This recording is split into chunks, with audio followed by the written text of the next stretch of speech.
Now we're going to start with the first F. We'll get to the framework. Relax, relax, relax. Everyone's anxious about the framework.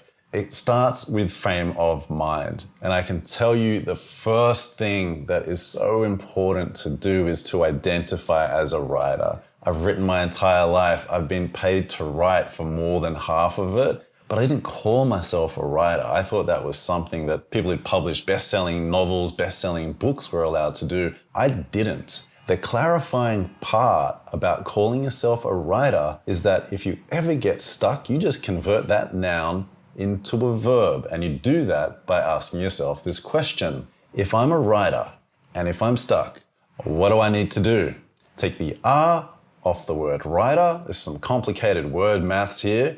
You need to write. A second really important and liberating thought is this. You want to turn your writing into a catalog. And that way you're not playing this really stubborn game of I've got to get one social post out and it's got to be perfect. I've got to get one article out and it's got to be perfect. No, you're thinking long term and you might be thinking tens and tens of things, maybe thousands of things if you're going to be in the algorithms all day and not just write books and movies and things like that. When you think about building a catalog, what's important is to make the next thing. You want to publish, put yourself under pressure to publish, learn from how the world responds to your writing, and go again. A third really important thing to think about is to play every time you write. If you approach your writing with a sense of mischief, of joy, of experimentation, if you start to think of yourself as a bit of an artist, even if you're writing about what you do for a day job or writing about a topic that's really dry, you'll turn up to the page every single time as if it's a playground or a sandbox or just a puzzle that you're trying to solve. And that energy can be really, really liberating. And you start to detach yourself from worrying about whether you're right or wrong or good or bad. And it really puts you in the moment to explore who you want to be.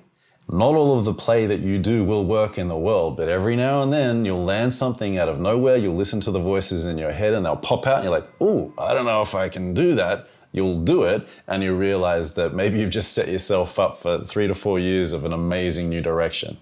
4, you want to turn all obstacles into creative constraints. Whether you don't have enough time, you don't have the right technology, you're exhausted, think about what you can do with the tools and time you have. Let's say you've got 10 minutes, you've got a pencil, you've got a tree, and you ask yourself, how can I use these things to create something and then more importantly, put it into public within those constraints? Because what can come out, again, is possibly an entirely new way of you being expressive.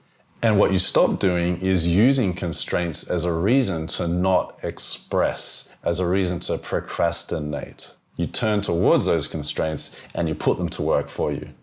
5th is I'd encourage you to be provocatively useful. I like to write to be read. It's just my personal point of view. A lot of writers don't care that much, they say, which is nonsense. Most writers are trying to seek validation in the outside world because maybe they didn't get enough of it growing up. We all know that, right? But what I would say is try to be provocatively useful. It's those two things together. If you're just being useful, if you're just teaching people stuff and giving them all the information you have, chances are, 1, they won't pay attention, and 2, they won't remember. You need to provoke them a little bit. It doesn't mean you need to be vulgar necessarily. It doesn't mean that you need to be absurdist necessarily, but you need to work out how to get inside their heads so that you can poke around it and leave something for them to remember.